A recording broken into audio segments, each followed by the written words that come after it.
Hi,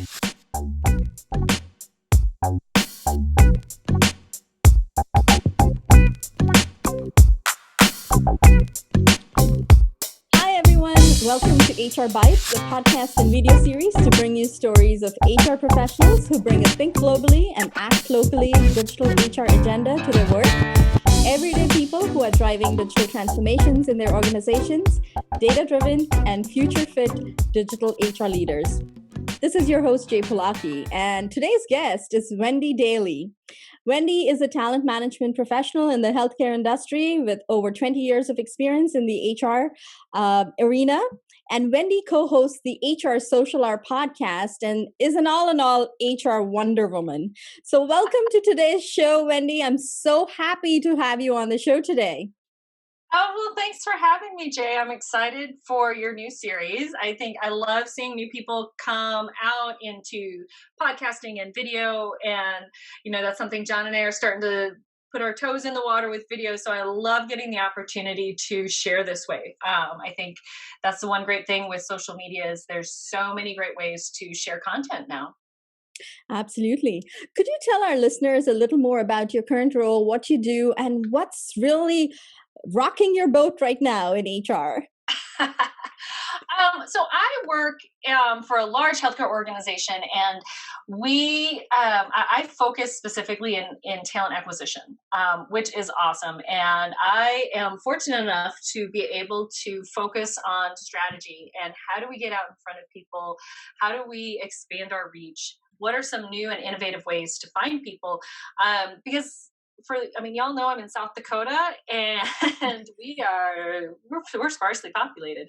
Our unemployment rate is going down. So trying to find new and creative ways to attract people to our organization, new ways to expand our reach, and just, looking at it more than just locally. So I'm excited to be able to help my own organization do that more and spread the love. Awesome. Spreading the love, that's key. Yes. You've been at the front and center in your organization during this pandemic in the HR function, hiring folks, interviewing folks, probably doing a lot of video interviewing. So how has the pandemic, do you think, fast forwarded tech adoption in your HR function? We really did have to get a lot of people on board with video quickly. We can't just have everyone coming in the door. We can't have everyone doing in-person interviews. So we had to get a lot of folks comfortable quickly with video interviewing. We also had to get a lot of people comfortable quickly with remote work. That was a big thing, and it has been very interesting to watch the adoption idea behind it evolve from I think we can do it. Maybe we can do it. We'll let you work from home. Oh, we're going to bring you back part-time. Oh, we're going to send you home part-time. Some of that back and forth. And now there's more of a, where else can we do this? Where else can we protect people, protect our employees? Because even, when we have the vaccination out and when we're able to go back into work, we're having those conversations of, does it make sense to have everyone back in an office together? So there's been a huge, fast adoption to that. But there's also been some adjustments with, we still need people to come into different locations. I mean, we're healthcare. Not all healthcare can be done remotely. Absolutely. So how can we protect the people that are still have to be in an office or have to be in a direct patient care setting, or coming in before or after to prepare rooms, prepare facilities for people, and making sure everyone stays safe. So adopting quickly, how do we check to be sure people are healthy to come into the work environment? And isn't that a nice thing that we're checking to be sure people are healthy and we're not saying, oh yeah, I feel well enough, I guess I could go to work today. There's that more encouragement of, you don't feel well, stay home. Or how do we protect you? How can we find work for you to do so that you're not burning through PTO or burning through sick time if you don't need to and you feel like you want to work without exposing other people. I have to say, this is the longest I've gone without a cold or any illness And I Yep. would think there's a lot of folks who work from home who are probably saying the same thing because we're not going into those incubators, where everyone's Absolutely, absolutely. Think together. about it, right? Yeah. I resonate that thought and feeling too. I haven't had a cold in the past year either. Knock Yeah. on wood, I do not want a cold, but I don't want one yeah. either, but even with my children going Uh-huh. to in-person school, Yep. we're still not seeing all of those illnesses coming back. And so, hey, I'm all for, hey, if you're sick, let's wear masks during flu season, dudes. Yep. They work. Let's protect people. They Yeah, work. they work. I was reading something about an African student in China. This book was written in 1962, and they wrote about masks in China in the 1960s because they have these dust storms. And so there's a certain season that they all wear masks there, irrespective of Mhm. whether they're sick or not. And so, this was at the beginning of the pandemic, and I'm reading that, I'm going, really? Masks were in China even before the 19, before now, like in Yeah. the 1960s. That's Oh, so. and honestly, we should have been wearing them. All these, all the fires that have been going on. Why weren't we wearing masks more during that? And I get it's not 100%, but it's still better than breathing it all of it in. I mean, No, how many absolutely. illnesses and long-term effects do we not know about because Absolutely. masks aren't cool or aren't necessary, or those silly people in China wearing masks all the time? Exactly. Well, you are a great networker. I met you online through, Yes. of course, Twitter and LinkedIn. How do you think your social capital within your organization or outside of it has worked in order for you to help with HR innovation, scaling, incubating ideas? How has that helped you in your career and even now during this upheaval in our work life? you know, Social capital is, we talk about it a lot. And for so long, it was something for other people. It was for the, higher ups and the directors and above. And it's so important, especially in HR, because we have to be that connector for everybody. And making sure we're having those connections. Fortunately, a lot of the folks that I've had to work with since working from home, I was working with remotely anyway because they're in North Dakota and they're in Minnesota. So we were already connecting with them via Skype, via email, scheduling meetings, different things to kind of talk through things. So we were kind of used to it. But I think being able to jump into some of that and talk with people, talk through issues, and especially now as we're talking through some of this strategy stuff and how do we take it to the next level, we're going to be able to recommend off the wall things. We're going to be able to talk to them now about some of these. Here's some crazy ideas. What if we did, we're talking about creating a group of folks for our own social media, getting our employees to talk about our company online and being comfortable with that. I mean, that's something companies aren't really comfortable with.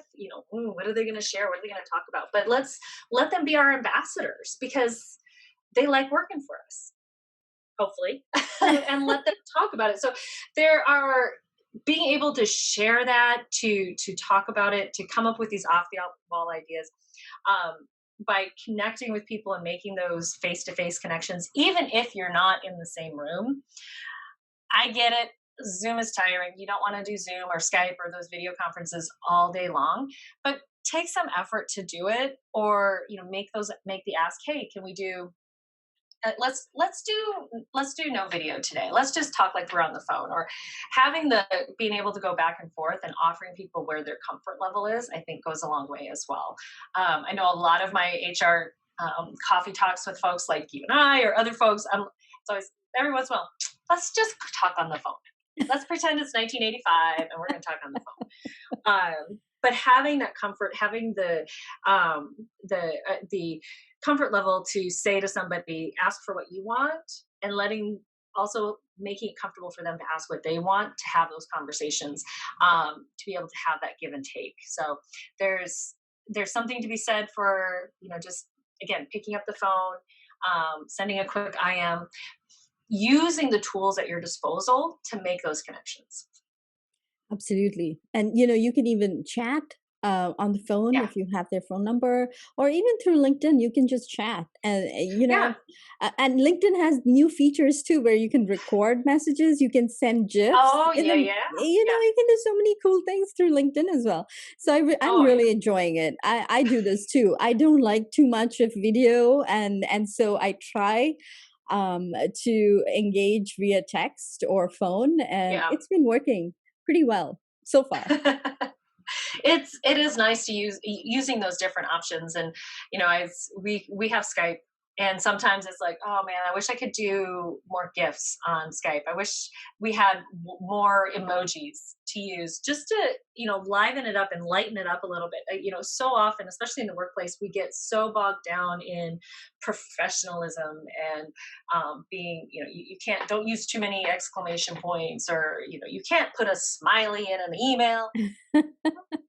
Well, you also can't type in sarcasm, so sometimes sometimes you need to help people see, oh, I'm being a little sarcastic here, I'm being a little facetious. So let's have bring our personalities to work. I kind of agree with Vadim Lieberman that we don't need to have we don't need to bring our whole authentic self to work, because nobody wants that. But let's let a little personality into it. We Yeah, don't all have to have this same exact personality that we're working with. And I think that helps with those relationships too, because if people know that you're going to be real with them and you're going to be yourself, that's going to let down their guard a little bit too. absolutely. And it takes off that emotional labor you have to engage in to be that, Yes.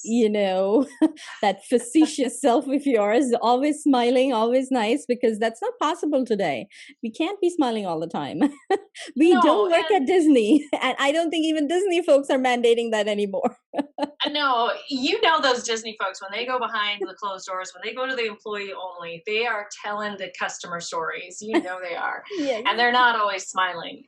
But that's okay, because we're not always going to have a good day. And I think by allowing people to not have a good day, you also allow them to be able to say, hey, Jay, I'm really not having a good day today. I'm not really feeling it today. Can we reschedule this meeting? Can we, I need a mental break. I'm going to keep working, but I can't meet with anyone else today.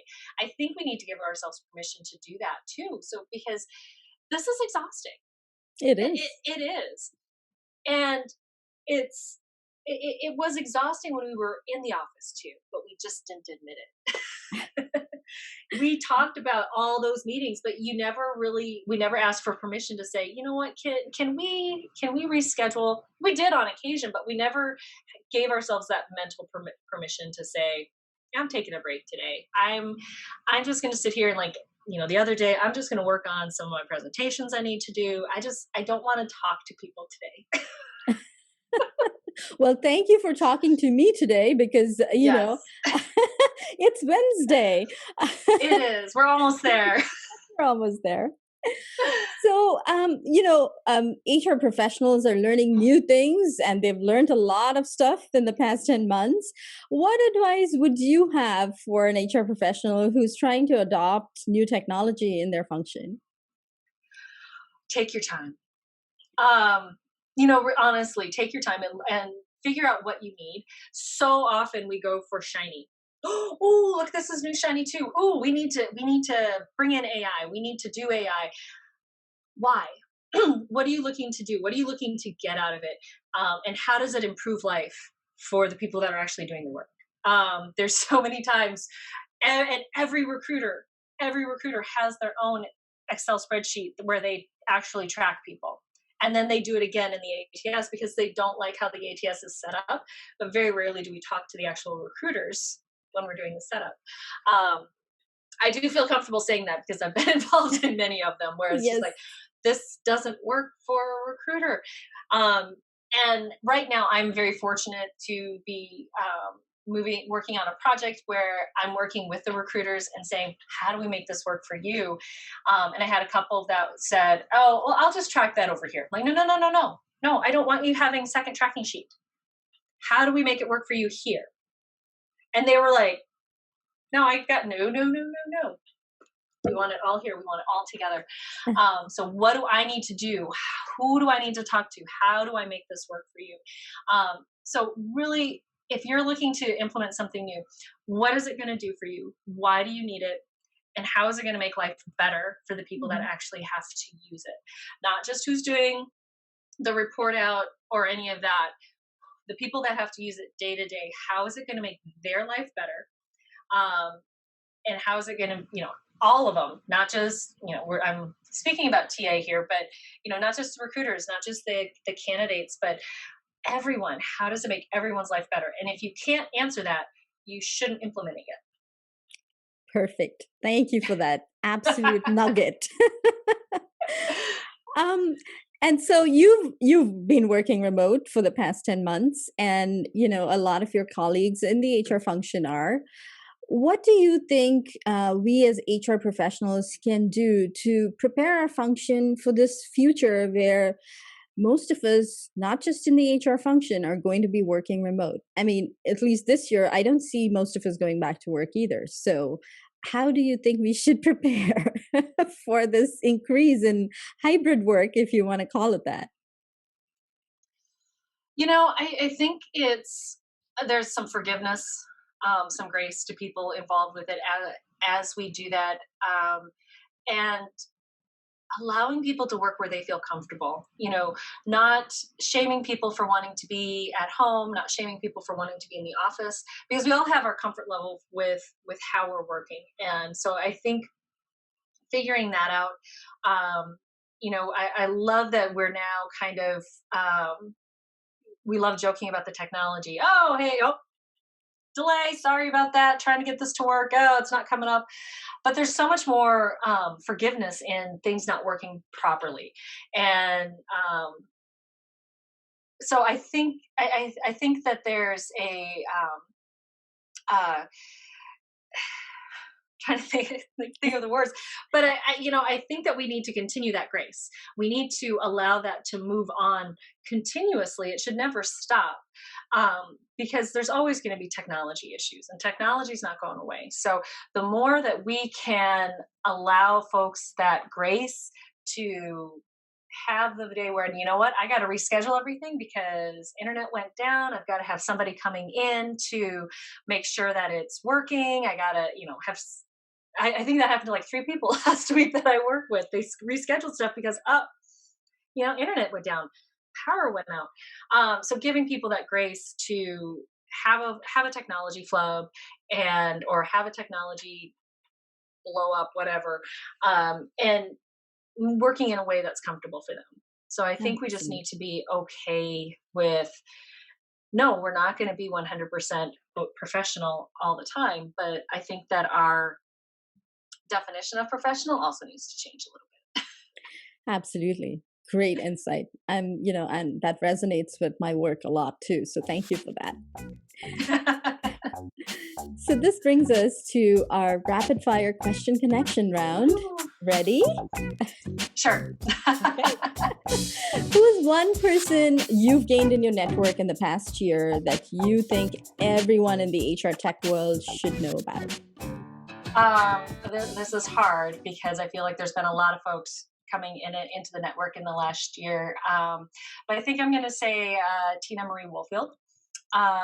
She is in Michigan, and she's doing some great work on the consulting side and helping people. And just some of the stuff that she's been sharing and helping people to connect more has been phenomenal. So I would say Tina Marie. What's your favorite HR podcast? My favorite is HR Social Hour. So what's yours? I surely should say HR Social Hour. Is this where I admit I don't always listen the week it comes out? Aside from HR Social Hour, the one that I typically will go to is Joey Price, Business, Life, and Coffee. He's been doing it for years, and I love how he intertwines all of them. He has a guest. Sometimes he's just giving advice, and he's done some different LinkedIn Live stuff. So I just, I can't recommend Joey Price enough. And he has a very catchy theme song. So when you listen to it, I listen to his podcast and then I'm singing it the rest of the day. I know, I like that music too. What's your favorite LinkedIn learning series or webinar e-learning series related to HR tech that you've listened to or heard of that you'd recommend our listeners listen to? Oh, that is a tough one because trying to think of, learning to tech specific. So much of what I've done lately has been very focused on specific brands, and so I don't want to give a brand out as we're looking at different vendors and that sort of thing. Um, LinkedIn Live has some great DEI stuff out there. I think I don't know if it's still out there or not, but Derek Gay, Gay, has some really great webinars and series on DEI. And I know that's not specific to HR tech, but DEI is across the board. I think we can all do more of it and, keep learning in that area. And it's just going to spill into everything. Awesome. So, given the upheaval in all things work in 2020, what's one workplace trend you think is here to stay? Other than the Zoom shirt. Other than the Zoom shirt, honestly, work from home. I think that there is that trend of that true flexible workplace where we're going to allow you to work where you need to work, when you need to work it. You are a professional, and we're gonna sit with your judgment on where's the best location for you to work today, and allow you to make that decision.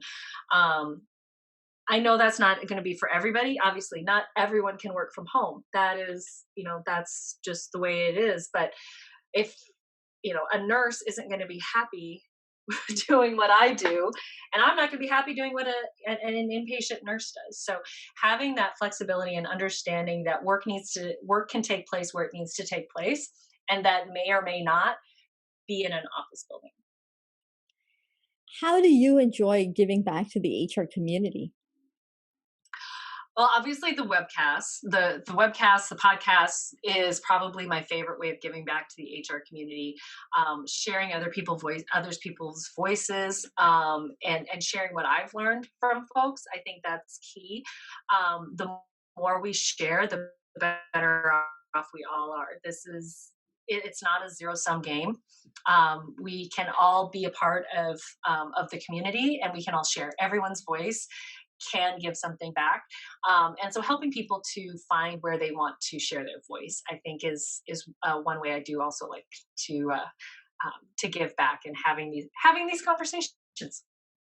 Absolutely. Thank you so much for doing this for the HR community, because, it does reverberate across the globe. Your reach is global, and what you're doing is really helping a lot of folks. Being on the HR Social Hour podcast, I know I've learned so much about my fellow HR colleagues and, how they came into the HR field, what really helps them thrive. And I've learned a lot through the show. So thank you for doing this. And thank you so much for being on today's show. I am really honored that you took some time to be on my new series. And I'm looking forward to bringing more global stories to our audience. So thank you, everyone, for tuning in today. And I will see you next time.